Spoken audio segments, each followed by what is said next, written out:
Achieve this stunning concrete using Portico concrete paver stain in Cafe Royale color. Step 1. Surface preparation. Mix 4 ounces of Proclean degreaser with 1 gallon of water. Shake the gallon of degreaser until mixed. Pour into pressure washer soap tank. Pressure wash pavers with Proclean degreaser. Use a scrub brush to remove stubborn dirt. Mop up or use wet dry vac to pick up residue. Rinse surface with water until there's no more residue. Allow concrete to dry completely. Step 2. Preparation. Remove filters and assemble the sprayer. Shake Portico before pouring in the sprayer.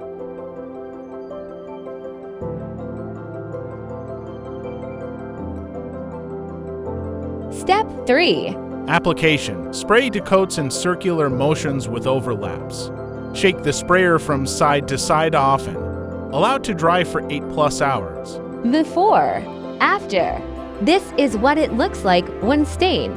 The color will pop when sealer is applied. Finish. Apply to thin coats of sealer. Wait 8 to 12 hours between coats. Stained. Sealed. Wow, look at that color.